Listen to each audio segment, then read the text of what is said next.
Je vous remercie. Alors, mes chers collègues, nous commençons cette matinée de travail chargée et variée en termes de sujets par une communication de nos rapporteurs, Sandrine Josso et Laure Lavalette, suite à leur mission flash sur les maladies dégénératives.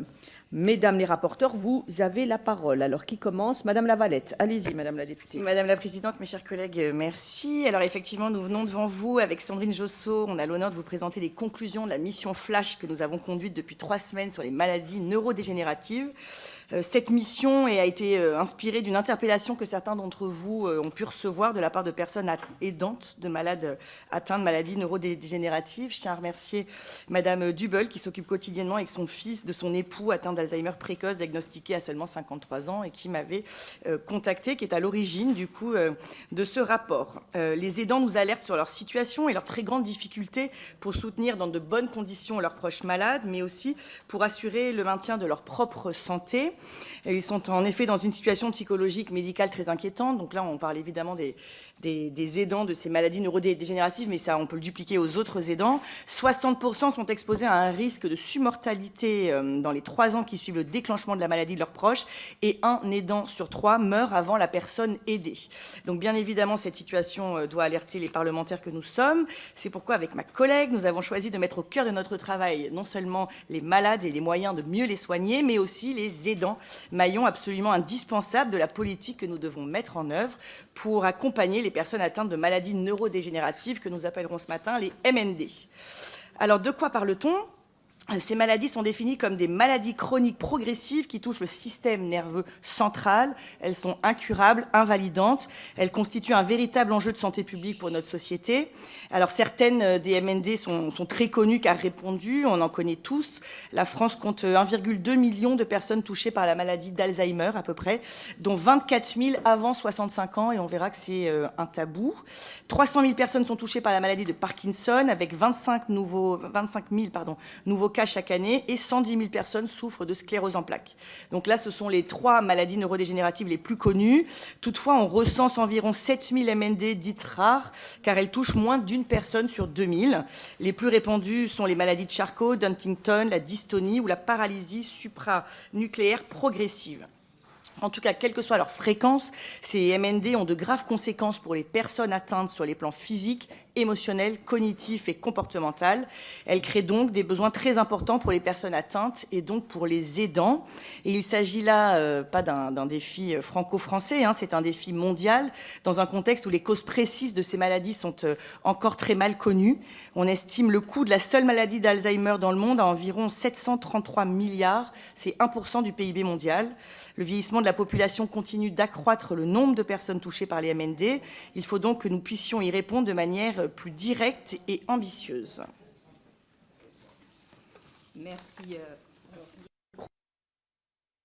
Merci, chers collègues, Madame la Présidente. Je vais donc continuer.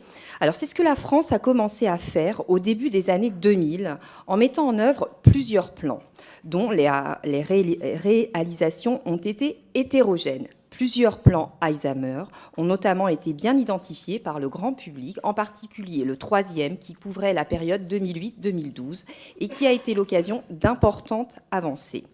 Le plan maladies neurodégénératives qui couvrait la période 2014-2019 et a mobilisé un financement propre de 85 millions d'euros a été relayé par une feuille de route 2021-2022. Le plan maladie neurodégénérative a été évalué et un constat est clair. Il a été donné ainsi. Les 96 mesures qu'il comprenait sont trop nombreuses et éparses pour être totalement mises en œuvre. Le ministère nous a indiqué travailler à un nouveau plan qui doit être dévoilé en fin d'année. Toutefois, nous considérons que ce plan doit être pluriannuel et travailler avec les associations de patients et d'aidants. Il doit aussi, contrairement au plan précédent, inclure les maladies rares qui sont trop souvent mises de côté. Pour mieux connaître ces maladies rares, nous pouvons aussi, comme le demandent les associations, en finir avec le terme de maladie apparentée. En effet, les maladies neurodégénératives rares sont souvent désignées avec ce qualificatif qui cherche à les apparenter et elles sont malheureusement plus répandues, notamment Alzheimer ou Parkinson. Or, les maladies neurodégénératives rares sont des maladies souvent très spécifiques. C'est pourquoi nous proposons de revoir la liste des affections de longue durée pour reconnaître à part entière les principales maladies neurodégénératives dites rares. Nous relayons ainsi une demande régulièrement faite par les associations, à savoir la création d'un centre de référence pour la maladie à corps de Lewy, une maladie neurodégénérative qui touche près de 25 000 personnes et qui est l'une des seules à ne pas avoir son propre centre de référence. En parallèle, afin de mieux connaître les patients atteints de maladies neurodégénératives, nous demandons la création de registres nationaux et départementaux qui pourraient être renseignés par des attachés de recherche clinique. Cela permettrait d'en savoir plus pour que chaque maladie neurodégénérative, sur le profil des personnes atteintes, leur situation géographique, sociale, économique, un facteur et un focus spécifique pourrait être fait sur la situation dans les départements ultramarins. Notre audition avec des chercheurs et des médecins nous a permis également de mesurer à quel point les actes de prévention, qui peuvent être très bénéfiques, sont peu connus du grand public. Les activités physiques de plein air, le fait de ne pas être exposé aux pesticides, tous ces actes permettent de limiter fortement les risques des maladies neurodégénératives. Nous proposons donc qu'une campagne nationale soit lancée à ce sujet, en ciblant en particulier les femmes et en s'appuyant sur les entreprises, afin d'éviter les confusions et les licenciements sans indemnité pour erreur ou comportement inadapté lorsqu'il y a une forme comportementale de la maladie. Notre travail s'est aussi intéressé au domaine de la recherche, qui est évidemment indispensable pour améliorer la connaissance de ces maladies. Les actes de prévention et la prise en charge, nous appelons aussi à ce que cette recherche soit diversifiée afin de n'oublier aucune maladie et à ce qu'elle se concentre sur les causes potentielles qui restent encore très mal connues. Les facteurs environnementaux en particulier commencent à faire l'objet d'études pour leur lien avec les maladies neurodégénératives. Mais cette recherche ne fait que commencer. Nous appelons donc à renforcer en particulier les recherches sur l'exposome, c'est-à-dire tous les facteurs auxquels est exposé un organisme depuis sa naissance et tout au long de sa vie et qui influencent bien évidemment sa santé. Nous alertons également sur le manque de neurologues dans certains départements. Cette désertification médicale a des impacts non seulement sur la bonne prise en charge des patients, mais aussi sur la durée de l'errance de diagnostic. Cette période, souvent douloureuse pour les personnes malades et leurs proches, est celle durant laquelle le diagnostic n'est pas encore définitif. Elle peut engendrer des traitements ou des actes inadaptés à la situation réelle de la personne. Je vais prendre le micro. Effectivement, les personnes qu'on a auditionnées nous ont fait part, si vous voulez, des difficultés qu'elles peuvent rencontrer lorsque les professionnels de santé ne sont pas assez compétents en la matière, connaissent assez mal ces maladies et peuvent du coup faire de mauvais diagnostics. C'est le cas par exemple pour des MND les plus rares, mais aussi les plus répandus et qui touchent les personnes jeunes, notamment la personne qui est à l'origine de cette mission Flash. Son mari avait été diagnostiqué à l'âge de 53 ans, sauf qu'il a eu un parcours compliqué où il a été traité pendant pratiquement 10 ans pour un burn-out, alors qu'on voit bien que ça n'était pas ce dont il souffrait. Donc 53 ans, ça veut dire que ses premiers symptômes ont commencé à l'âge de 42 ans. Donc on parle de maladie neurodégénérative précoce, c'est vraiment très précoce, et à cet âge-là, quand vous allez voir votre médecin traitant, il ne pense évidemment pas tout de suite à une maladie neurodégénérative. Il faut donc renforcer évidemment cette connaissance des médecins. Il faut réduire, vous vous en doutez, cette errance de diagnostic, puisque plus vous êtes traité tôt, et plus vous avez des chances d'avoir une pathologie, qui de toute façon elle est incurable, mais de vivre mieux cette pathologie. Ça passe, et Sandrine le disait, évidemment par l'augmentation du nombre de neurologues. Ils sont aujourd'hui moins de 3000 en France, donc on en reparlera sûrement, mais ça pose aussi une vraie question générale sur nos études de médecine et le nombre de nos enfants qui partent en médecine. Ça passe aussi par le renforcement de la formation à toutes les formes de maladies neurodégénératives. On a pensé aussi que les assistants sociaux dans les CCAS devraient être formés spécifiquement parce qu'ils sont souvent des primo-interlocuteurs de ces patients et des proches aidants. On a aussi beaucoup insisté sur la question de la pénurie de certains médicaments. Les auditions ont montré que ces pénuries, elles ont pu exister par le passé, qu'il en reste encore. Évidemment, ça n'est pas terminé. La commission d'enquête du Sénat, qui a récemment rendu son rapport, a bien montré les risques qui pèsent en la matière. Et vous, comme moi, vous devez avoir vos boîtes mail de temps en temps pleines de gens qui se plaignent de ne pas avoir ces médicaments, et ce qui pose un vrai problème dans ces maladies neurodégénératives. Il est aussi, nous paraît important aussi de rembourser 4 médicaments qui sont utiles à la maladie d'Alzheimer et qui avaient été déremboursés par Agnès Buzyn en 2018. Ils sont nécessaires aux patients. D'après les remontées que nous avons eues, ça a suscité, vous imaginez bien, une colère dans les familles, parce que quand vous vous dites que c'est ce médicament qui vous fait du bien et que d'un coup, vous avez pour 70 € de traitement par mois, certaines familles ont dû renoncer à ces traitements, ce qui nous paraît quand même hallucinant. Madame Buzyn, en plus, avait dit que tout l'argent qui était économisé grâce au déremboursement serait intégralement fléché, réorienté vers l'accompagnement des personnes atteintes de la maladie d'Alzheimer. Et force est de constater, 5 ans après, que ça n'est pas le cas. Les associations et les professionnels attendent toujours cette réorientation. Beaucoup de patients atteints de CMND utilisent des médicaments qui sont en autorisation temporaire d'utilisation. Il faut qu'on en facilite évidemment le recours. Nous conclurons sur les aidants. Nous avons bien vu tout au long de cette mission qu'ils étaient vraiment, il faut insister là-dessus, l'une des clés, des enjeux les plus importants de ce sujet. Nous leur devons beaucoup. Les pouvoirs publics ne sont pas suffisamment à la hauteur de l'engagement quotidien de ces personnes au service de leurs proches et donc évidemment au service de la société. Nous voulons redire les difficultés extrêmes, et on ne mâche pas nos mots, dans lesquelles se trouvent les aidants, à quel point ils demandent soutien à l'État et à la collectivité. Donc, à vous, mes chers collègues, il faut que nous arrivions à leur offrir un droit au répit. La loi leur reconnaît ce droit depuis 2015, mais les structures qui sont actuellement en place en France ne permettent pas ce droit au répit. C'est encore beaucoup trop insuffisant. Il existe, par exemple, qu'un seul village Alzheimer dans toute la France. C'est un petit village de 8 maisons, de 8 places, donc il y a 64 places. Il se trouve à Dax, et c'est dû à la volonté personnelle d'Henri Emmanuelli.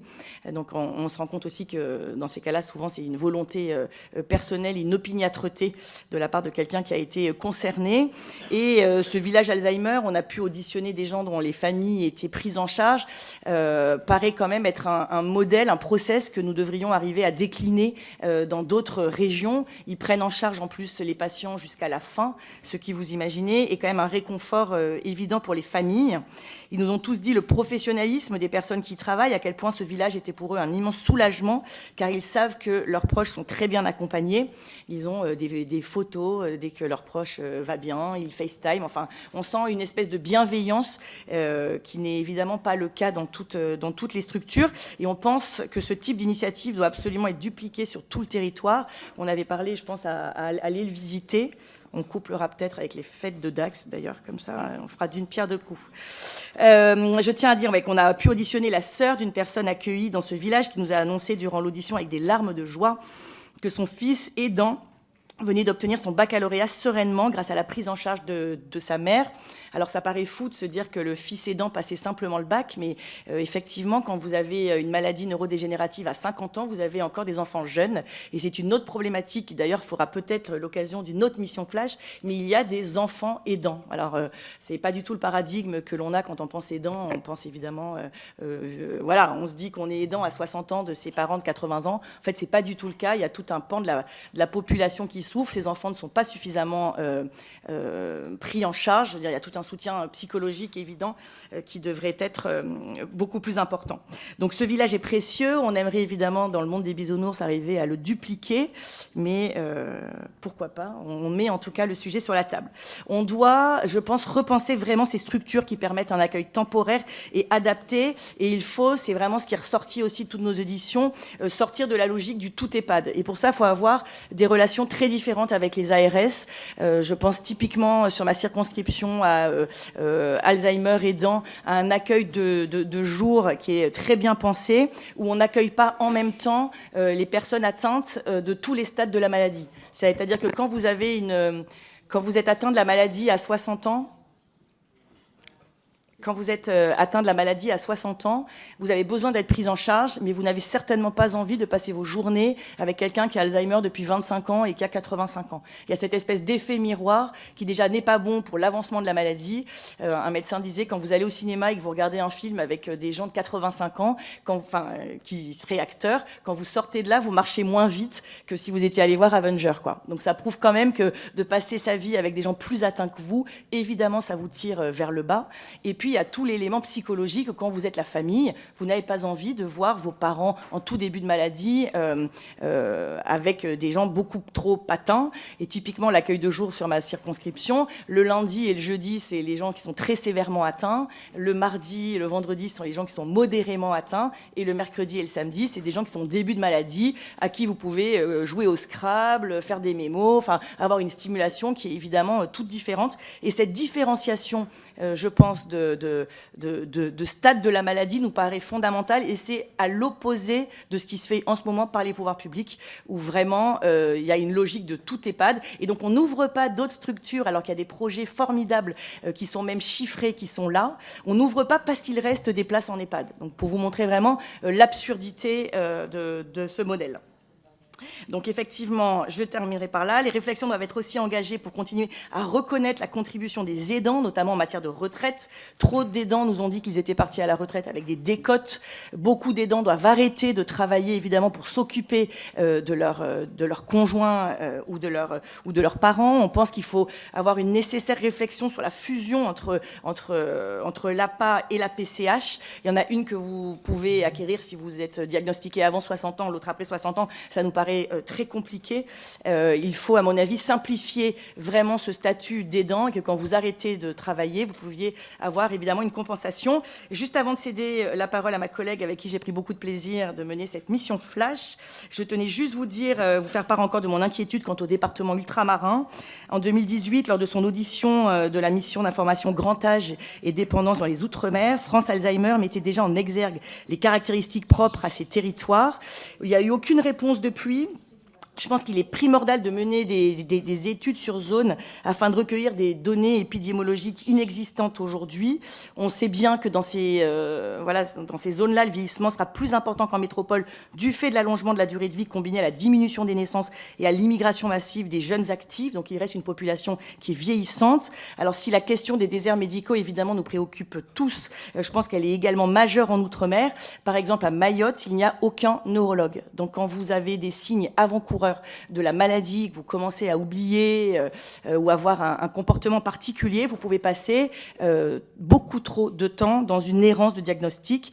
Donc il faut, je pense, prendre en compte les spécificités. C'est aussi ça, prendre la préférence, si vous voulez, de ces populations pour le maintien à domicile. C'est pas forcément exactement la même culture. Je pense qu'il faut que les pouvoirs publics s'adaptent, évidemment, et une formation spécifique des professionnels. Je vous remercie.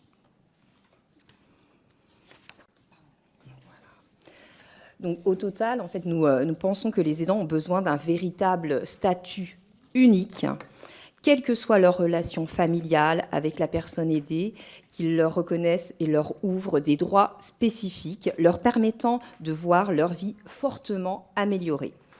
Nous avons été, avec ma collègue, particulièrement touchés par de nombreux témoignages que nous avons entendus. Et nous rappelons donc à ce sujet que les associations de patients et d'aidants, nous souhaitons vraiment que ces associations soient mieux soutenues par l'État. Elles constituent un maillon indispensable de soutien et de relais de la parole, et elles ont bien évidemment besoin d'être encore plus entendues. Nous proposons également la création d'un droit de l'aidant à la demande de rupture de contrat de travail, donnant droit à une indemnité ainsi que des visites médicales régulières, tant la situation psychologique et médicale des aidants est alarmante, je le souligne. L'allocation journalière d'un proche aidant, aujourd'hui en place, devrait également être assouplie afin de pouvoir être modulée et donc plus adaptée à la situation de chaque aidant. Nous espérons donc que notre mission nous permettra largement de prendre en compte ces maladies souvent mal connues et de mieux prendre en charge et de soutenir à la fois les personnes atteintes et qui ont d'importants besoins, mais aussi leurs aidants. Et qu'il ne faut surtout pas oublier vraiment de les mettre en avant. Et c'est justement sur ces deux jambes que toute politique en la matière doit, selon nous, se fonder désormais. Je vous remercie. Merci bien, mesdames les rapporteurs. Nous allons passer aux orateurs de groupe et nous commençons tout de suite avec Didier Martin pour le groupe Renaissance. 2 minutes. Je vous donne le micro. Merci, Madame la Présidente. Vaste sujet, certainement difficile à inscrire dans le cadre d'une mission flash. Vous abordez des questions de santé publique, avec la prévention, avec l'épidémiologie, avec les facteurs d'exposition, avec le pronostic. Vous abordez des questions strictement médicales et vous abordez ce qui a été, je vous ai bien entendu, la motivation de votre mission, la question des aidants, qui, à mon avis, prend évidemment tout le relief et l'importance dans votre rapport. Attention à certains écueils. Je prendrai un exemple sur le médicament. Vous savez que les médicaments, ce n'est pas uniquement une décision politique, contrairement à ce que la rapporteure, Madame Lavalette, a voulu incriminer Madame Buzyn. Il y a des médicaments irremplaçables, il y a les médicaments avec un service médical majeur, modéré ou faible, et ce sont des décisions qui ne sont pas de nature politique, mais bien scientifique sur la base des preuves. Donc ne tombez pas dans la démagogie en prônant le déremboursement des médicaments non efficaces. C'est un exemple, mais je tenais à le signaler. Quand vous abordez la question de la nosologie des maladies dont il est question, sachez que même les médecins, même les chercheurs sont dans des grands questionnements par rapport à la distinction entre un Parkinson, une maladie à corps de Lévy, et associé en plus à un Alzheimer. Alors, moi, je vais me limiter là. Je ne suis pas là pour vous critiquer. Au contraire, vous mettez en lumière différentes problématiques. J'aurais aimé une préconisation de votre part, mais vous n'y êtes peut-être pour rien, c'est la dénomination des maladies neurodégénératives, qui, à mon avis, c'est un terme péjoratif, et il faut lui préférer le terme de maladie neuroévolutive. Je pense qu'il est préférable à 45 ans, quand on a un diagnostic de Parkinson, de rentrer dans une maladie évolutive plutôt que dégénérative. Donc c'est une préconisation que je ferai personnellement. Merci bien, monsieur le député. Madame Joëlle Mélin pour le Rassemblement national. Merci Madame la Présidente. Bon, merci à nos deux rapportrices pour la qualité de leur travail. Pour le synthétiser, elles ont parfaitement abordé le côté médical concernant la prévention et le diagnostic précoce. Elles ont abordé la prise en charge d'excellence et la recherche, elle aussi, d'excellence concernant l'étiologie, la physiopathologie et le traitement. Et là, pour le coup, je suis tout à fait d'accord sur l'appréciation de notre collègue Martin sur la définition de ces maladies neuroévolutives. Elles ont abordé l'accompagnement avec les aidants et surtout les aidants familiaux et le personnel qui doit aussi être formé. Là, je pense que le rôle de la région va être important. Elles n'ont pas abordé, et peut-être est-ce volontairement, je ne sais, en tout cas le rôle de la MDPH, qui, elle, a ce rôle particulier d'aider à l'aménagement. Et je pense surtout aux artisans et aux architectes des MDPH qui permettent des aménagements à domicile. Mais ça permet de soulever aussi la fusion qu'elles ont souhaitée de la PCH et de l'APA en faisant disparaître cette barrière des 60 ans, ce qui me semble tout à fait important. Et j'irai un peu plus loin sur le lieu de vie. Le lieu de vie, évidemment, EHPAD prévoit personnes âgées dépendantes, et pour le coup, elles ne le sont pas, âgées dans bien des cas. Et on a du coup une solution qui est celle des appartements thérapeutiques. Alors, il va falloir les penser autrement, ces appartements thérapeutiques, parce que pour les personnes sortant d'institutions, c'est une ouverture au monde, et pour ceux qui viennent de chez soi, c'est une fermeture au monde, une fermeture partielle. Il faudra donc avoir beaucoup de doigté dans l'utilisation de ces appartements thérapeutiques, voire des appart-hôtels médicalisés. C'est vraiment un domaine sur lequel il faut faire énormément de travail. Les choses avancent dans ce domaine, mais c'est vraiment un problème de conception architecturale, d'accompagnement et de repenser la vie, accompagné par des corps de santé qui ne sont pas toujours à l'honneur. Je pense aux ergothérapeutes et aux psychomotriciennes. En tout cas, merci pour ce rapport, mesdames. Merci bien. Monsieur Stéphane Viry pour le groupe Les Républicains. Merci, Madame la Présidente. Mesdames, votre communication, elle sera utile pour les travaux de notre commission. Et je voulais vous féliciter pour votre travaux et à la fois pour vos avis et vos propositions. À vous écouter sur la façon dont le pays entreprend depuis plusieurs années de lutter contre ces maladies, on s'aperçoit, me semble-t-il, qu'il y a un essoufflement. Vous avez un regard, me semble-t-il, assez critique sur les plans, en évoquant des mesures empilées mais qui ne forment pas un tout. Vous avez effectivement indiqué que ces plans ne traitaient pas des maladies rares. Vous avez effectivement émis l'objection qu'il n'y avait pas de pluriannualité. Donc j'ai noté un regard assez critique et comme quoi il n'y avait pas grand-chose depuis, on va dire, peut-être une dizaine d'années sur la façon de prendre en charge ces maladies. Par ailleurs, vous avez effectivement évoqué très largement que les maladies rares neuroévolutives sont oubliées, qu'on ne traite que des maladies les plus connues, mais qu'on en oublie certaines, et je pense notamment à la maladie de Charcot. Donc sur ça, votre avis, il est expressif, en tout cas, d'un regard à l'issue de cette mission Flash. Moi, j'ai apprécié votre double approche, celle des malades, à l'évidence, par rapport au sujet, mais également celle des familles, des malades, avec la question centrale des aidants. On s'aperçoit effectivement en France que nous avons un droit au répit, comment dirais-je, davantage formel que réel, et que effectivement notre pays est à la traîne pour être présent, pour autoriser à l'entourage des patients d'avoir une solution pour ne pas sombrer eux-mêmes. Vous l'avez dit, il faudra effectivement que dans les 4 ans qui restent de cette législature, on puisse avancer. Moi, j'aurais aimé savoir si vous avez eu le temps ou la possibilité de regarder comment ça se pratiquait dans les pays limitrophes à la France, dans d'autres pays européens, sur le traitement ou l'accompagnement de ces maladies neurodégénératives ou évolutives, à la fois dans la recherche, dans les politiques de santé et d'accompagnement, en deux mots, dans leur politique de santé publique sur ces maladies. Merci bien. Monsieur Olivier Falorni pour le groupe démocrate, Modem et indépendant. Merci Madame la Présidente, chers collègues. Des milliers de malades vivent avec une maladie neurodégénérative. Ce type de maladie touche majoritairement des personnes âgées, mais vous l'avez dit, elle peut aussi toucher des personnes beaucoup plus jeunes. Ces MND regroupent une vingtaine de maladies et le bilan du plan des MND 2019 pointait déjà l'insuffisance des réalisations au regard des besoins et des objectifs fixés, mais aussi les nombreux aspects non couverts par le plan. C'est dire l'enjeu majeur d'une véritable politique sur ce sujet. La mission Flash préconise une liste de propositions avec lesquelles je suis globalement en accord. De la première découleraient évidemment les autres et je suis surpris que le bilan de la dernière feuille de route ne soit pas encore sur la table et je pense qu'il faut aller vite. En effet, vous préconisez une fusion de l'APA et de la PCH et la suppression de l'âge pivot de 60 ans. Absolument d'accord avec la fin de cet âge barrière de 60 ans qui est une déshumanisation totale du handicap soudain. En revanche, le 5e risque a été créé en vue notamment de cette fusion APA-PCH. 3 ans après, cette fusion n'existe pas et elle semble encore incertaine. Alors pourquoi ?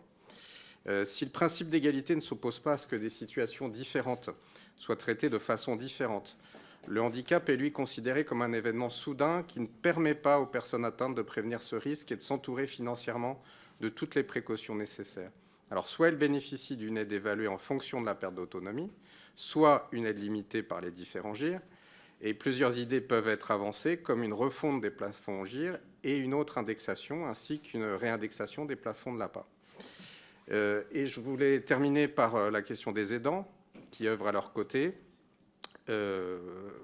en 2022, près de la moitié des aidants ne se considèrent pas comme tels, c'est-à-dire qu'ils ne lient pas ce terme à leur situation personnelle, alors même que dans les faits, ils apportent souvent et bénévolement une aide à un proche malade ou dépendant. Alors, intégrer la condition des aidants dans la société passe par une sensibilisation des professionnels à mieux les identifier, connaître leurs besoins, analyser leur état psychologique pour pouvoir ensuite les prendre en compte. Je voulais attirer votre attention, et vous l'avez fait, sur ce sujet. Merci pour votre travail. Merci bien. Monsieur Jérôme Guedj pour le groupe socialiste et apparenté NUPES. Merci, Madame la Présidente. Beaucoup de choses dans cette mission flash. Moi, je vais retenir 3 points qui viennent, à travers la porte d'entrée des MND, nous poser des questions qui vont bien au-delà de cette seule problématique que vous avez mentionnée dans votre présentation. Ça vient d'être évoqué, la question de la barrière d'âge à 60 ans est le sparadrap du capitaine Haddock que nous traînons. Nos prédécesseurs législateurs, l'article 13 de la loi de 2005, avait prévu la suppression de la barrière d'âge dans les 5 ans. Donc nous avons 13 ans de retard par rapport à ce que le législateur a décidé en 2005, dans l'article 13, dans la grande loi sur le handicap, de supprimer cette barrière d'âge, qui fait qu'en fonction de l'âge auquel survient une situation de perte d'autonomie, et les MND peuvent en être une, vous avez des prises en charge qui, selon l'APA ou la PCH, peuvent, au regard des barèmes existants, varier de 1 à 3. Voilà. Donc nous continuons à accepter qu'en fonction de l'âge, de la survenance de la perte d'autonomie, du handicap, de la maladie neurodégénérative, la réponse de la puissance publique est aussi variable, et rien. Voilà, rien. La 5e branche n'aborde pas cette problématique pour une simple raison, c'est le coût que cela signifierait, parce que tout le monde envisage évidemment un nivellement vers le haut et pas un nivellement vers le bas. Deuxième illustration d'une problématique lourde, vous l'avez mentionné, l'insuffisance du congé de proche aidant et de l'allocation journalière de proche aidant. Elle a été votée dans le PLFSS 2021, une première évaluation l'année dernière. C'est dérisoire au regard du montant et au regard, vous l'avez mentionné, du fait que ça ne concerne que les salariés, 270 000 dans le privé, 67 000 dans le public, et à peine 7 000 demandes en une année, et des montants qui sont faibles. Et le 3e point d'illustration, et je rebondis sur le village Alzheimer Henri Emmanuelli, que moi j'ai eu l'occasion de visiter pour cette simple raison, c'est que c'est un endroit où la puissance publique a décidé d'avoir un ratio d'encadrement qui est hors norme, du fait de l'ARS. Le département a fait le job, l'investissement, le terrain, le financement, mais la singularité du village Alzheimer, c'est que là-bas, le ratio d'encadrement, il y a 128 salariés pour 120 résidents. C'est-à-dire qu'on est au-delà des ratios d'encadrement dans le champ du handicap. Quand vous avez ça, vous avez une qualité de vie, une qualité de prise en charge. Et cet exemple nous dit cette chose simple, si on veut des EHPAD, puisque c'est un EHPAD qui fonctionne, il faut un ratio d'encadrement qui soit plus de 0,6, qui ne soit même pas le 0,8, mais qui soit le 1. Très bien, monsieur le député. Monsieur Frédéric Valtou pour le groupe Horizon et Apparentés. Oui, merci Madame la Présidente. Moi, je voudrais, au nom du groupe, vous féliciter toutes les deux, Mesdames les rapporteurs, parce que c'est un travail intéressant qui permet de faire un point, effectivement, sur ce que vous avez très bien décrit comme un angle mort aussi, des prises en charge, et qui mérite, effectivement, une reprise en main. 4 millions de nos concitoyens qui sont concernés, vous l'avez très bien décrit, et surtout des perspectives où les choses ne vont cesser de s'aggraver, compte tenu des évolutions, là aussi, très bien décrites dans votre rapport et sur lesquelles vous avez insisté. Réponse urgente, engagement déterminé de toutes les parties prenantes, besoin de formation. Vous avez brossé l'ensemble du sujet. Et moi, je voudrais m'associer à votre proposition de rendre publique l'évaluation de la feuille de route 2021-2022, qui est le fruit d'un dialogue nourri entre les représentants du ministère des Solidarités et de la Santé et le collectif des associations représentant les personnes atteintes de maladies neurodégénératives. Cette feuille de route comprend plusieurs axes de travail qui sont essentiels afin que demain nous puissions répondre collectivement aux enjeux de ces maladies, et notamment la prise en soin, l'accompagnement des personnes malades et leurs proches aidants. Alors, tous les orateurs l'ont repris. Vous avez vous-même beaucoup insisté, effectivement, sur le rôle des aidants, sujet sur lequel travaille mon collègue Paul Christophe. Et on sait que les proches aidants entretiennent une relation particulière mêlant affection, frustration et parfois anxiété avec les personnes atteintes de maladies neurodégénératives. Et malheureusement, comme vous l'évoquez, leur situation est critique. Un aidant sur 3 meurt avant la personne aidée, et ça, bien sûr, c'est une réalité qui est difficile. Par conséquent, l'impulsion d'un nouveau virage dans le soutien des autorités publiques à l'égard des aidants est primordiale, et notre groupe suivra avec attention la mise en œuvre des préconisations que vous avez formulées, et salue le côté très utile de ce rapport. Merci beaucoup. Merci bien. La parole est à Sébastien Jumel pour le groupe Gauche démocrate et républicaine NUPES. Merci Madame la Présidente. Bon, il y a un côté un peu insolite que d'avoir une mission flash sur cet important sujet au moment où, d'une certaine manière, la loi bien vieillir est mort-née et ne va pas aboutir. Moi, je pense que dans ce domaine, diagnostics partagés sont connus. Ce qu'il faudrait faire fait relativement consensus, mais qu'il faudrait passer des déclarations d'intention aux actes. Nous savons qu'il faut un statut des aidants et que les maigres avancées sont marginales. Pierre Dharréville, dans la mandature précédente, avait travaillé le sujet. Il suffit de mettre en œuvre les préconisations envisagées. Manque dans le diagnostic la question des moyens des hôpitaux. Dans les EHPAD hospitalières, le défaut de moyens financiers génère un défaut de moyens humains et des taux d'encadrement qui ne prennent pas en compte la proportion des personnes atteintes de maladies dégénératives. La question des lieux de répit.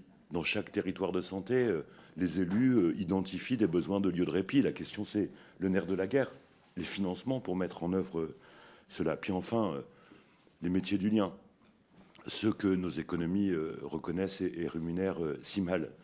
Enfin, la question du statut, la question de la formation, un statut national pour les aides à domicile, dont je rappelle que le niveau de formation, le nombre d'heures allouées ne correspond rarement au niveau de dépendance des personnes âgées accompagnées. Enfin, pour les élus locaux, dans les EHPAD, le coût est un obstacle pour les familles pour un placement en EHPAD. On retrouve des personnes avec un niveau de dépendance très fort dans les résidences pour personnes âgées classiques, avec les collectivités qui se débrouillent avec cela sans que les moyens financiers ne soient adossés à ce fait sociétal de la dignité que nous devons à nos aînés. Voilà, je pense que vraiment, si l'on veut gagner en crédibilité, passer des déclarations d'intention aux actes, à une véritable politique prenant en compte cela, me semblerait de bonne loi.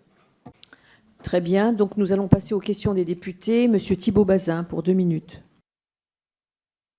Merci Madame la Présidente.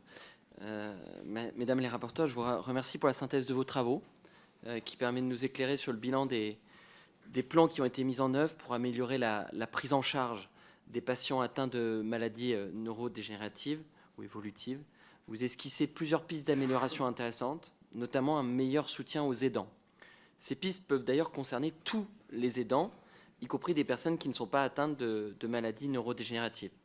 Mais y aurait-il des soutiens spécifiques aux aidants de personnes atteintes de maladies neurodégénératives? Deuxième question, vous préconisez d'adapter les garanties offertes par les établissements proposant des assurances emprunteurs en termes de PTIA, de perte totale et irréversible d'autonomie, à toutes les maladies neurodégénératives. Alors, très concrètement, quelles adaptations visez-vous? Merci bien. Madame Monique Iborra. Merci Madame la Présidente.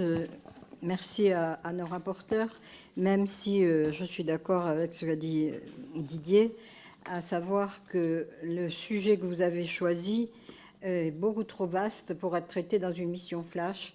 Et donc ça donne l'impression, et je sais que ce n'est pas votre volonté, d'un peu finalement de quelque chose d'un peu superficiel qui ne va pas au fond des choses. Mais vous ne pouviez pas y aller.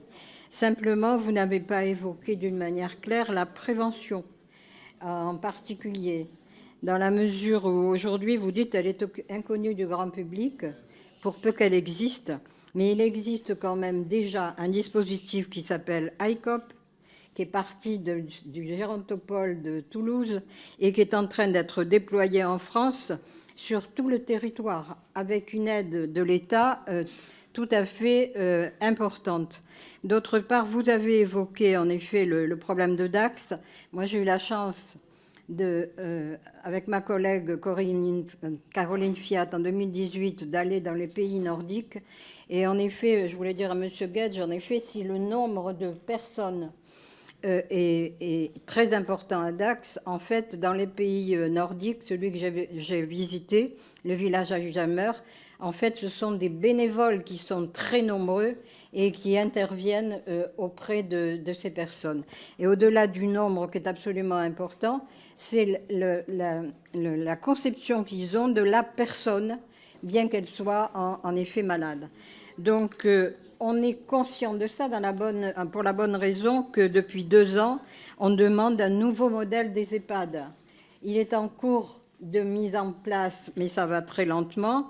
Et d'autre part, en ce qui concerne la politique des aidants, alors on peut considérer que ce n'est pas suffisant, mais enfin, c'est quand même notre majorité qui a commencé à en parler.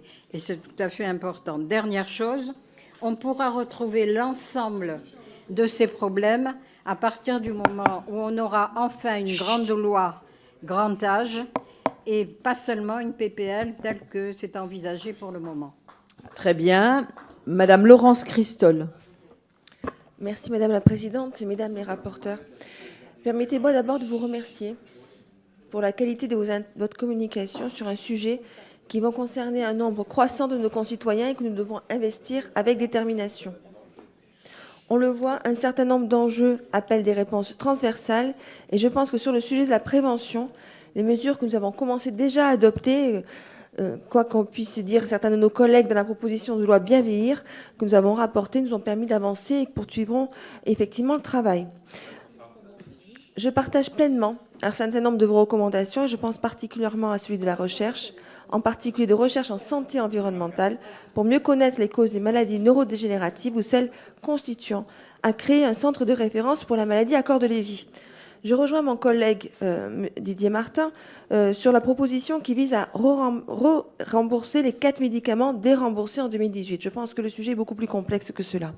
S'agissant des aidants, comme beaucoup d'entre nous, moi j'ai commencé ma carrière, c'était en 2001, et j'avais fait mon sujet de thèse sur l'épuisement des aidants des sujets atteints de maladie d'Alzheimer au Québec, à Sherbrooke. Donc vous voyez, c'est un sujet, effectivement, comme le dit également Monique Ebora, qui nous concerne depuis très très longtemps. Et c'est vrai que c'est la majorité actuelle qui avait commencé à travailler dessus de façon importante dans le dernier mandat. Donc aujourd'hui, il y a eu un dernier amendement du PLFSS qui avait été adopté, qui visait à expérimenter un accompagnement global des aidants comprenant des rendez-vous médicaux. Donc effectivement, vous avez avec pertinence parlé des maladies atteignant les aidants et on le sait à quel point c'est quelque chose qui est d'importance.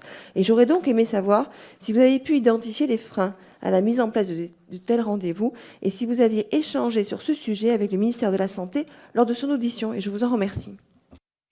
Merci bien. Madame Sandrine de Gorsuc. Merci Madame la Présidente. Mesdames les rapporteurs, bravo pour votre travail. Vous vous êtes intéressés dans votre mission flash à la prise en charge des maladies neurodégénératives, qu'il s'agisse des plus répandues ou de celles dites rares. Vous vous êtes notamment penchés sur la prise en charge de ces patients. Nous constatons que les médecins sont peu formés sur ces maladies. Le diagnostic est parfois difficile, très difficile à établir, et les patients consultent souvent plusieurs médecins pour y parvenir. Pour la maladie d'Alzheimer, par exemple, on estime en moyenne l'errance de diagnostic entre 3 et 5 ans, et une personne sur 3 atteinte de cette maladie ne serait d'ailleurs jamais diagnostiquée. Lorsque les symptômes apparaissent, une personne met en moyenne 6 mois pour obtenir un rendez-vous avec un neurologue. Les centres experts sur ces maladies connaissent, eux aussi, plusieurs mois d'attente avant de pouvoir fixer un rendez-vous. Les patients se tournent donc souvent tout naturellement en premier lieu vers leur médecin généraliste et renoncent à consulter un spécialiste. De plus, ces maladies, et notamment la maladie de Parkinson, nécessitent des rendez-vous très rapprochés avec un suivi très intense. Rétablir l'accès aux soins pour l'ensemble des citoyens semble constituer la principale ambition affichée par le gouvernement.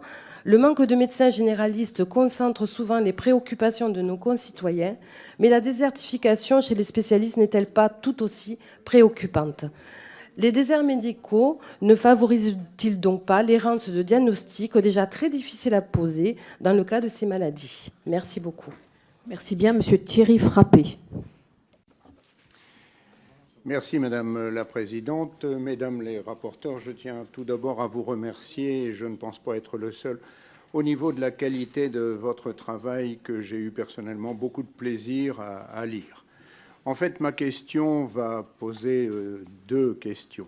Depuis les années 2000, plusieurs plans concernant les maladies neuroévolutives, je préfère, comme mon collègue Didier Martin, le terme de neuroévolutive au terme neurodégénératif, qui est plus péjoratif, ont été mis en place, c'est donc dire la prévalence du sujet. Il existe une méconnaissance générale des personnes qui sont atteintes de ces maladies et de leur environnement. En outre, on ne peut pas nier l'impact de la désertification médicale qui a été mentionnée. Alors que notre pays manque cruellement de médecins, alors que l'errance diagnostique représente une cause importante dans le retard de la prise en charge globale et des soins, ne pensez-vous pas nécessaire d'augmenter le nombre de médecins sur notre territoire en incitant les jeunes à s'engager dans la filière médicale? Et pour cela, pourquoi ne pas supprimer le numerus apertus qui camoufle le concours de médecine?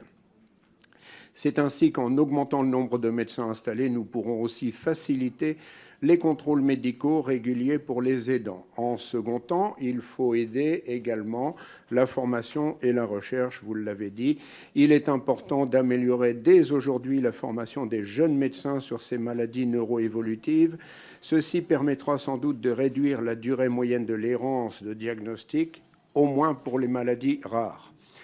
Le dernier plan maladie neurodégénérative a déjà mis en place des centres de recherche et d'excellence. Nous ne pourrons garantir une prise en charge efficace de cette maladie sans une formation efficace et suffisante à la faculté de médecine. Je parlais d'errance dans le diagnostic. C'est un mot choquant et inaudible pour les patients qui représente une vraie souffrance pour les malades et leur entourage. Il est souvent rencontré dans ce genre de maladie en raison de la rareté, je pense au corps de Lewy, aux maladies du motoneurone ou à la présentation des premiers symptômes. Pour cela, ne pensez-vous pas que des modules plus spécifiques de la question de ces maladies peuvent être développés, particulièrement en neurologie, ce qui améliorerait la situation? Je vous remercie. Merci, Madame la Présidente. Monsieur Paul Christophe. Oui, merci Madame la Présidente, Madame la rapporteure. Effectivement, il m'apparaît utile à cet instant de revenir un petit peu sur les critiques que nous avons entendues sur l'allocation journalière de proche aidant, la JPA, un dispositif relativement jeune que notre majorité a bien effectivement mis en place lors du mandat précédent. Elle visait finalement à réparer quelque part à ce qui existait au titre du congé proche aidant qui n'était pas indemnisé. Et bien évidemment, puisque son schéma aujourd'hui vise simplement à compenser une perte de salaire liée à la journée consacrée à l'aider au lieu de l'exercer au titre du travail. Donc c'est bien une compensation qui est adressée aux salariés. Je pense qu'il faut le rappeler. Et c'est bien pour ça qu'aujourd'hui, le nombre de dossiers qui avaient été repoussés concernaient finalement des personnes déjà en situation de retraite, donc qui n'avaient pas de perte liée à l'activité. Rappelez également qu'elle est tridimensionnelle, puisqu'elle concerne effectivement une question de périmètre. Donc elle était au préalable consacrée au GIR 1 à 3. Elle a été étendue donc récemment au GIR 4, c'est-à-dire qu'elle englobe finalement toutes les personnes qui aujourd'hui font état d'une certaine dépendance. Son montant a été revalorisateur du SMIC également récemment. Je pense qu'effectivement, on a une réflexion à continuer à porter sur la question de la durée, puisque vous le savez qu'elle reste limitée à 66 jours et surtout à une personne aidée par carrière, là où on peut s'attendre à avoir peut-être 1, 2 ou 3 personnes à accompagner en termes d'aidance, que ce soit les enfants, le conjoint ou les ascendants. Ma question finalement portera plutôt sur l'autre sujet que vous avez pointé du doigt, notamment sur votre proposition numéro 3, au titre de la réflexion à mener sur l'idée de fusionner APA et PCH. Est-ce que vous pourriez nous éclairer sur les modalités que vous envisageriez dans ce cas-là pour réorganiser, je le vois, tant au niveau donc de l'âge de la personne concernée, mais aussi de son articulation? Merci bien. Madame Caroline Janvier. Merci Madame la Présidente et merci pour cette présentation qui insiste beaucoup sur l'aspect sanitaire, la question de la recherche et de la connaissance, et donc plutôt le point de vue de cette pathologie d'un point de vue médical. Et moi, je m'intéresse à la question de l'accompagnement, de la prise en charge, de l'hébergement de ces personnes. On voit bien aujourd'hui qu'on a un cloisonnement dans cet accompagnement avec des unités parfois dédiées et je crois qu'il y a une attente très forte chez les personnes vieillissantes ou les personnes déjà dépendantes d'une plus grande inclusion et d'un mode d'hébergement et d'accompagnement mixte, plus inclusif. Et donc moi, je voudrais vous interroger sur cet aspect-là, et notamment votre proposition 16 qui propose de soutenir la création d'accueils de jour. voilà, comment est-ce que vous voyez cet accompagnement-là? Comment est-ce que l'on peut, et j'ai constaté, moi, dans ma circonscription, des expérimentations assez intéressantes qui permettent d'avoir différents publics avec des niveaux de dépendance plus ou moins importants, atteints ou non de maladies neurodégénératives. Et je crois qu'il nous faut aller dans cette direction. Je vous remercie.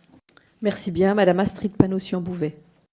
Merci Madame la Présidente. Bon, merci aux deux rapporteurs pour ce rapport. On a beaucoup parlé de l'accompagnement. Moi, je voulais aussi parler de la recherche, en fait, et de savoir si c'était des qui sont aussi la vraie source d'espoir et d'espérance, non pas pour les malades et leurs familles, mais pour les suivants. Et on voit de plus en plus se développer un problème de la France par rapport à ses pays voisins sur la question de l'accès à des protocoles dits compassionnels.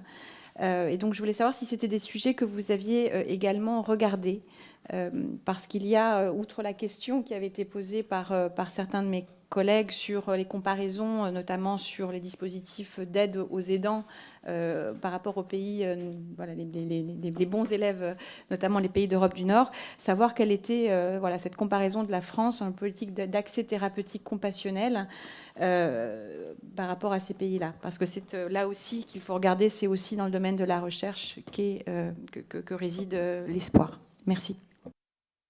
Merci bien, mes chers collègues, pour ces très nombreuses questions. Et je vais passer donc la parole à nos rapporteurs qui commencent. Madame Josso, allez-y. Merci, Madame la Présidente. Alors, vous avez toutes et toutes posé de nombreuses questions très intéressantes. Je vais y répondre et ma collègue complétera.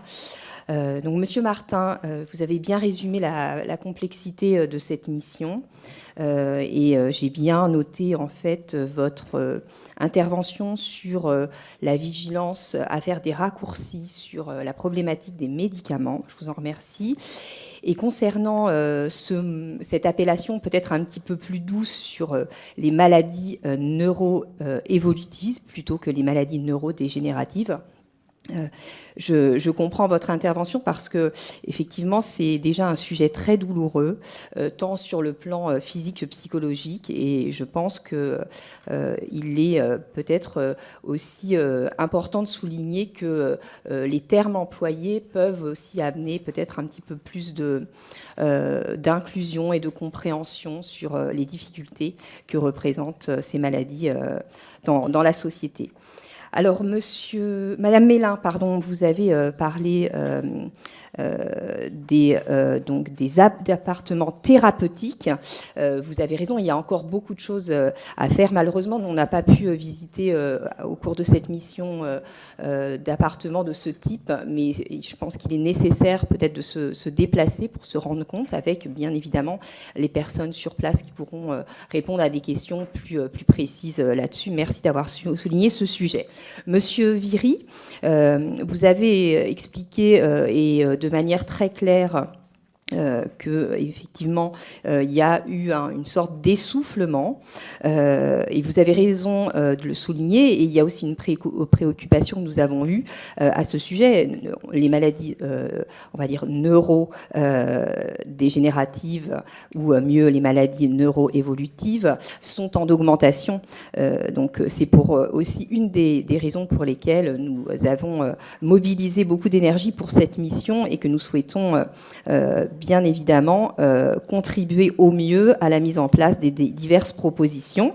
Et effectivement, des retours du terrain que nous avons eus, il y a de nombreux tabous, un certain déni aussi parfois sur ces maladies.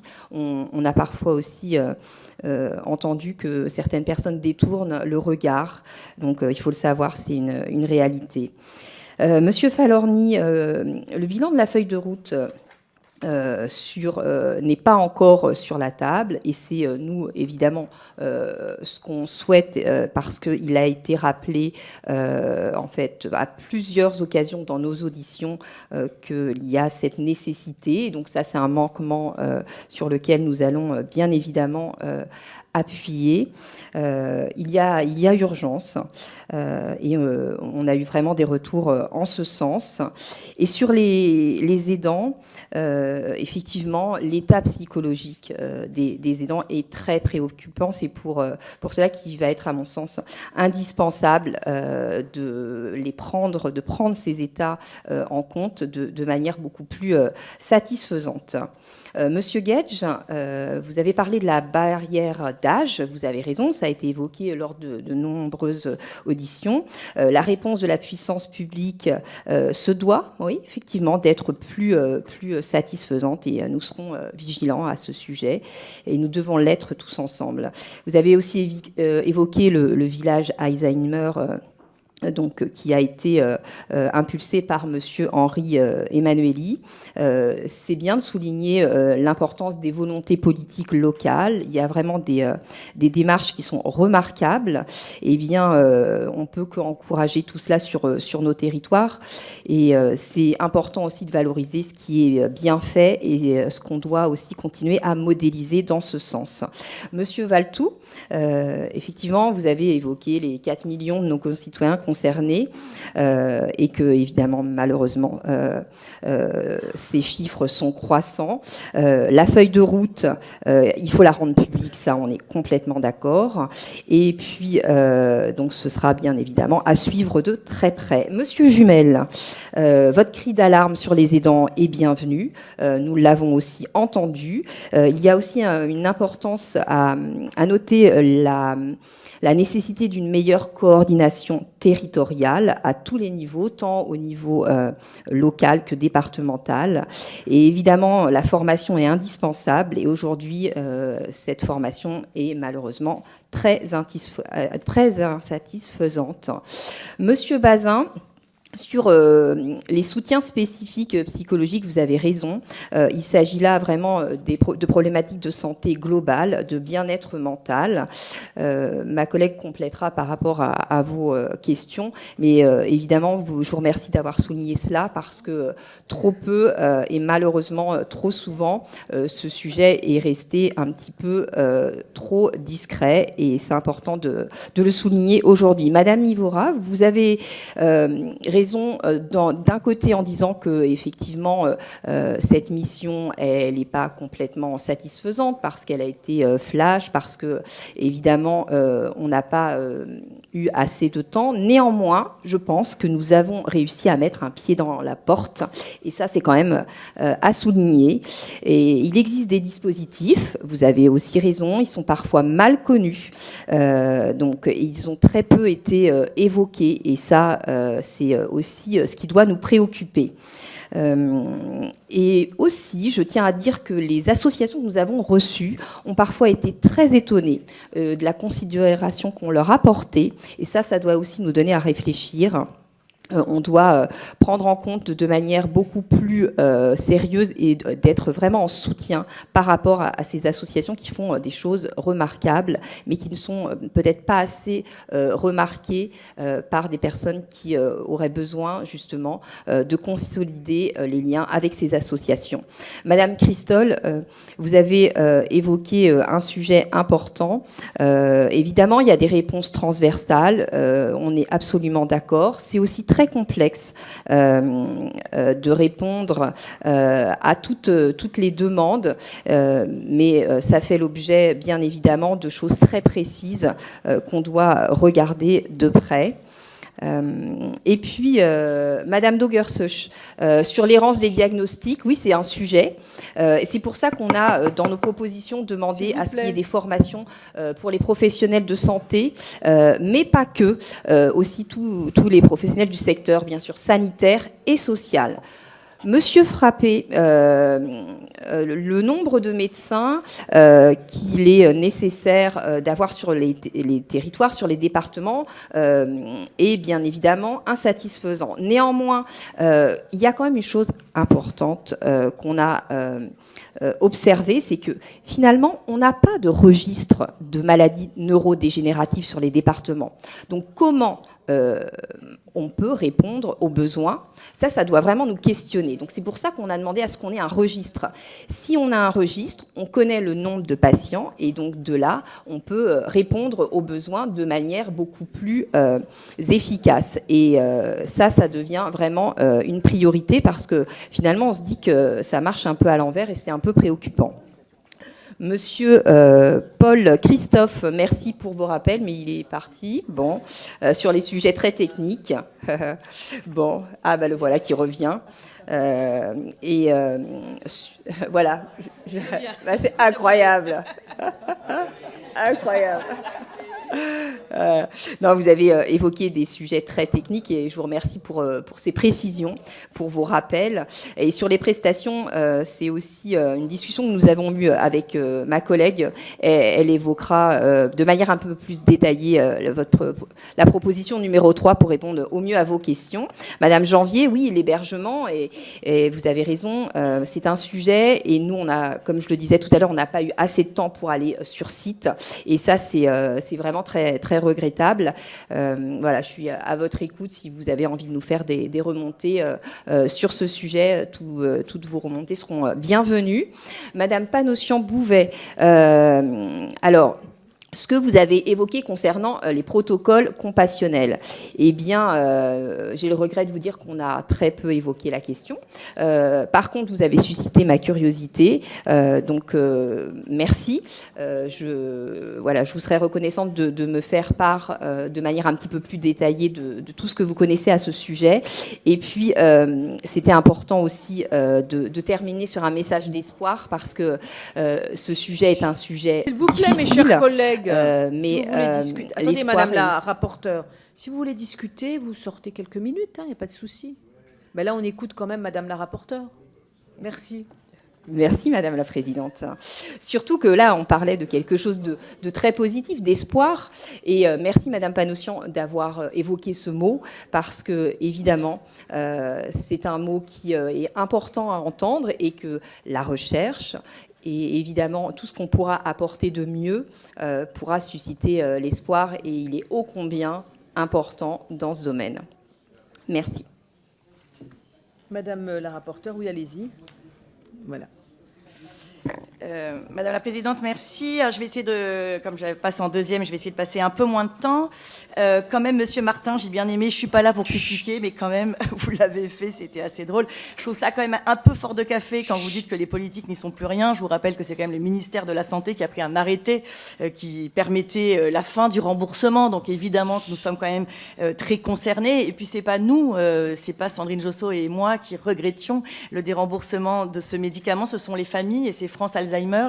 Alors même si ils étaient pas, ouais, mais je pense que les familles sont assez experts aussi dans la prise en charge de, c'est n'importe quoi, je sais pas. En tout cas, nous les familles que nous avons écoutées avaient l'air d'être les premiers experts. Et d'ailleurs, c'est souvent le cas. Vous savez, quand on est proche des malades, on est probablement un peu expert. Ils regrettaient eux que ces médicaments soient déremboursés, même si effectivement, on l'a dit, ce sont des maladies incurables. Mais on pense nous que tout ce qui peut améliorer le quotidien des malades nous paraît aller dans le bon sens. Ça me paraissait être assez transpartisan. Je vois que ça ne l'est pas. Madame Melin. Effectivement, vous parliez de lieux, des appartements thérapeutiques. Je pense que c'est vrai. Moi, j'ai eu l'occasion de visiter sur ma circonscription un accueil de jour où il y avait aussi des lieux de déambulation, parce qu'on sait que les personnes atteintes de ces maladies neurodégénératives ont besoin de temps en temps de s'extraire, de marcher. Déjà, elles veulent toutes sortir la plupart du temps de ces lieux. Donc, ce sont des lieux effectivement qu'il faut penser de façon thérapeutique. Il y a quand même de bonnes initiatives en la matière. Monsieur Viry, vous avez raison sur cet essoufflement. Ah ben il est parti. Sur cet essoufflement. Mais figurez-vous que ce sont aussi les familles du coup qui s'essoufflent, puisqu'on a rencontré des aidants nous disant avoir été victimes d'épuisement morbide. Donc c'est-à-dire que quand vous en arrivez à ce stade-là, c'est que vraiment vous allez mal. Alors ils nous demandaient ce que faisaient les pays limitrophes. Donc c'est vrai que limitrophes, on ne sait pas. On a eu 2-3 échos sur ce qui se faisait au Canada, où la prise en charge justement de ces familles est bien différente et où même les voisins, vous savez, le coup des voisins vigilants pour faire attention au cambriolage, ils avaient dupliqué un peu les voisins attentifs, les voisins vigilants, et qu'effectivement, si vous savez que votre voisin a la maladie d'Alzheimer et que vous le voyez passer à moitié débraillé, partant, vous vous dites bien que c'est pas normal. Alors, on est très loin de cette société-là, puisque je rappelle que quelqu'un a vu passer le petit Émile et ne s'en est pas ému. Donc, effectivement, on est sûrement loin de ça, mais ça veut dire que c'est quand même les mentalités qu'il faut changer. Et en parlant de ça, ça me revient, les associations de patients. S'il vous plaît, chers collègues. Les associations de patients regrettaient même qu'il n'y ait pas, que nous n'ayons pas en France une égérie des maladies neurodégénératives ou neuroévolutives qui auraient pu voilà, porter la cause, comme certaines causes. Mais globalement, voilà, peut-être que ces maladies étaient un peu moins sexy et que personne ne s'était emparé du sujet. Monsieur Gage, vous avez raison sur la barrière d'âge, on n'y revient pas. Vous disiez que nous avions 13 ans de retard, effectivement. Après, on attend toujours, vous savez, le rapport de l'IGAS qui passe de cabinet en cabinet, mais vraisemblablement, nous n'en voyons pas le jour. Et pareil, le plan, la feuille de route qui aurait dû sortir en janvier et qui n'est toujours pas sorti. Vous parliez de 128 personnes. Il est parti, de toute façon, non? Je parle à quelqu'un qui n'est pas là, je pense. Oui, bon, bah, vous direz à Monsieur Gage qu'effectivement, ça pose une vraie question sur la qualité de vie que cet encadrement. Ça pose aussi la question, voilà, est-ce qu'on veut rester dans une logique comptable ou est-ce qu'on veut sortir de cette logique comptable? Quel est le paradigme? C'est sûrement un choix de société que de s'occuper de nos aidants coûte cher, c'est certain. Ceci dit, faire de la politique, c'est aussi faire des choix de société. Et c'est vrai que quand on sort de cette mission flash avec tous les témoignages qu'on a eus, on a du mal à penser que aider ces familles-là ne soit pas une priorité. Monsieur Jumel, vous avez raison, il n'est pas là non plus, vous lui direz aussi. Hein. Voilà que cette galère administrative due au statut, comme Madame Melin d'ailleurs, à ces statuts, c'est finalement la double peine. Toutes les galères administratives se rajoutent à la peine et au quotidien déjà très compliqué évidemment des personnes aidantes. On parlait après des lieux de répit. Je pense que ça, c'est quelque chose qui est fondamental. On n'a pas vraiment abordé, mais toutes les familles qu'on a croisées voudraient trouver un lieu pour aller déposer leur être cher pour un week-end, pour aller voir les petits-enfants, ou pour une semaine, pour aller faire une croisière. Et en fait, c'est très compliqué parce que globalement, dans les EHPAD, vous ne pouvez pas laisser... déjà, il faut avoir envie de confier, hein, c'est ce que je disais tout à l'heure, son proche dans un EHPAD. Mais même si vous vouliez le faire, souvent, il y a un minimum de 3 mois, alors que ça ne correspond absolument pas à ce qu'on nous demande, en fait. Les familles voulaient avoir du répit, mais du court répit. Et la plupart des propositions étaient finalement beaucoup trop courts, où ils n'arrivaient qu'à avoir 2-3 heures de répit. Et vous imaginez bien que ça n'est pas suffisant. Monsieur Bazin. Le droit au répit, j'ai répondu. Ouais, merci d'être là, merci d'attendre la réponse à la question que vous posez. Effectivement, ils nous ont dit toute la difficulté au niveau des assurances. Il faut arriver à assouplir pour pouvoir continuer à emprunter quand votre conjoint, par exemple, est malade. Donc, ça sera évidemment des tables rondes avec les banques, les assureurs et les associations qui sont quand même assez structurées. Madame Iborra, Madame Iborra, vous êtes là. Alors la prévention, je pense qu'elle est fondamentale. Et si vous avez bien écouté, Madame Josso en a parlé tout de suite en disant justement qu'il fallait mieux connaître cette maladie, faire une prévention qui était plus grande.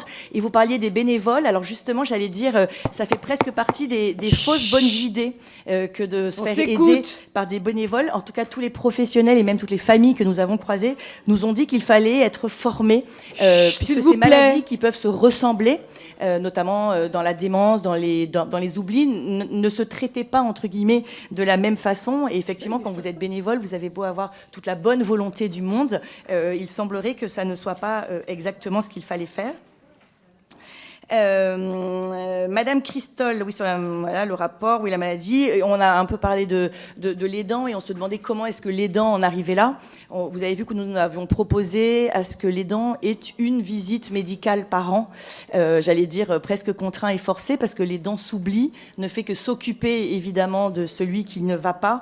Et c'est la raison pour laquelle on arrive jusqu'à des épuisements morbides et des dépressions. Même s'il y a beaucoup d'espoir, le quotidien vraiment des familles est difficile.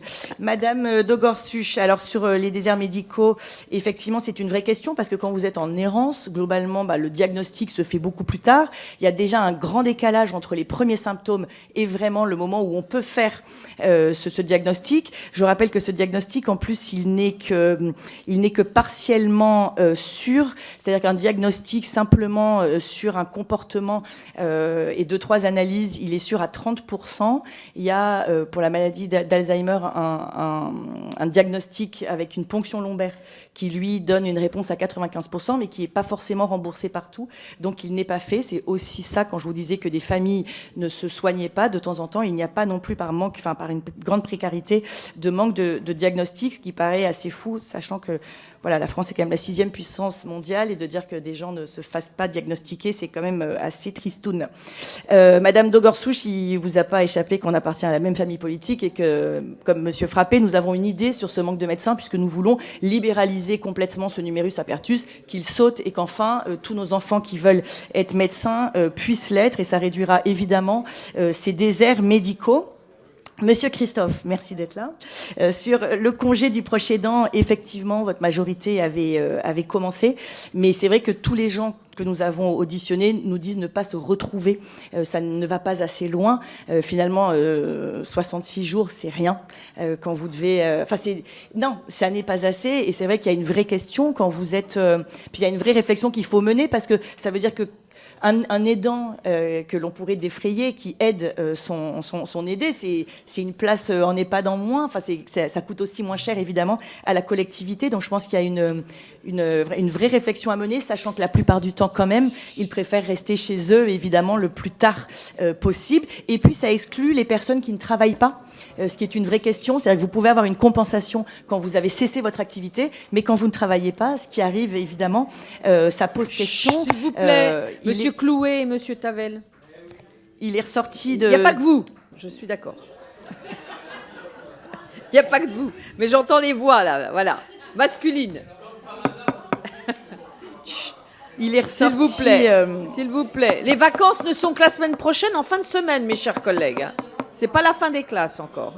Madame la rapporteure, poursuivez, s'il vous plaît, mes chers collègues. Il est ressorti de ces auditions que cette AJPA était trop rigide, trop limitative. Et il faut effectivement trouver une autre solution, même si ça allait dans le bon sens. Il faut bien commencer, mais je pense qu'il faut aller plus loin. Madame Janvier, je ne sais pas si vous étiez là au tout début où j'ai parlé de... Vous êtes encore là ? Oui, je ne vois pas. De la prise en charge sur ma circonscription d'un accueil de jour qui, justement, avait compartimenté, j'allais dire, qui mettait ensemble les gens suivant leur stade d'avancée de la maladie. Je ne sais pas si vous étiez là quand j'en ai parlé. Et je pense que voilà, c'est très intéressant. Ceci dit, je suis très intéressée à savoir quelles sont les expérimentations que vous avez pu avoir sur votre circo. Je pense qu'il y a beaucoup à chercher. En fait, je pense qu'il y a 30 ans, le tout EHPAD apparaissait comme la solution. On s'est dit, on va s'occuper de ces gens-là. Voilà. Mais ce qui était la solution il y a 30 ans, avec du recul, avec un retour d'expérience, montre bien que ça n'est pas du tout finalement ce dont les familles ont besoin. Et donc je pense que toutes les propositions sont les bienvenues. Donc je compte sur vous pour m'en parler. Pardon ? Mais vous avez une certaine frustration, surtout que je n'ai pas. Non, mais je viens de vous dire que ce qui a été une bonne idée il y a 30 ans, vraisemblablement avec du retour d'expérience, ça n'est plus une bonne idée, mais le prenez pas pour vous, surtout pas. Madame Panosyan-Bouvet, effectivement, tout ce qui est protocole compassionnel est encore assez flou. On n'en a pas tellement parlé, mais ça me fait quand même, ça fait écho à quelque chose qu'on n'a pas du tout évoqué, qui me paraissait quand même assez important. On a rencontré, vous savez qu'Alzheimer, ça peut aussi être génétique. Alors, la part d'Alzheimer génétique est bien moins... Pardon ? Ouais, je suis pas médecin, excusez-moi, mais j'ai écouté des gens qui m'ont dit, et je pense que la souffrance des gens qui se sont fait dépister et qui savent qu'éventuellement, enfin qui savent de sources sûres qu'ils vont développer un Alzheimer est quand même quelque chose qui est épouvantablement lourd à porter. Il y a forcément une réflexion aussi à mener là-dessus et avoir une aide psychologique. Donc je le disais, sur les enfants qui sont aidants, et il y en a qui passent leur bac et qui sont aidants de parents qui ont Alzheimer ou d'autres maladies neurodégénératives. Et je pense qu'effectivement, voilà, aussi cet Alzheimer tumeurs génétiques, et on en a quand même croisé dans les gens qu'on a auditionnés, ils étaient surreprésentés par rapport à ce que ça représente dans la société, mais on a vu quand même cette détresse déjà de savoir est-ce que je fais ce diagnostic pour savoir si je suis porteur ou pas, et une fois que je suis porteur, est-ce que je me marie, est-ce que j'ai des enfants, enfin c'est quand même des vraies questions. On a trouvé là aussi une certaine détresse, donc je me dis que ça sera sûrement l'occasion d'en reparler dans une autre mission, mais voilà, n'oublions pas. Je pense que on sort de là quand même, on a pris beaucoup de plaisir, mais on est un peu remué quand même aussi d'avoir mis le nez, j'allais dire, dans ce quotidien des familles qui sont quand même qui n'a rien à voir en fait avec un quotidien de pas aidant, c'est certain.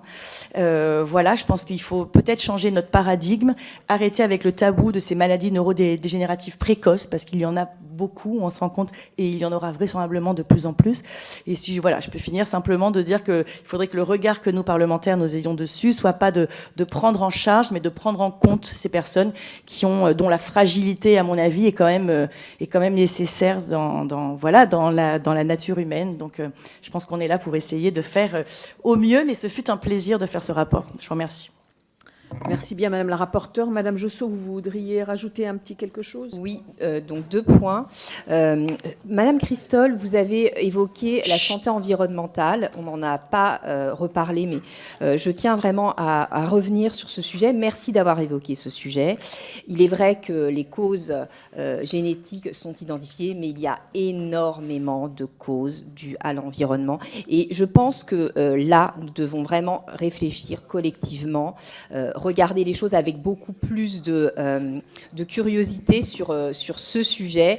Lors du précédent mandat, j'ai commis un rapport sur l'évaluation des politiques publiques en santé environnementale. Et là, on avait déjà pointé en fait les manques à ce sujet. Donc, merci d'avoir évoqué ce point ô combien important et finalement peut-être trop dans le déni aujourd'hui des prises en compte des politiques publiques, et là c'est vraiment révélateur.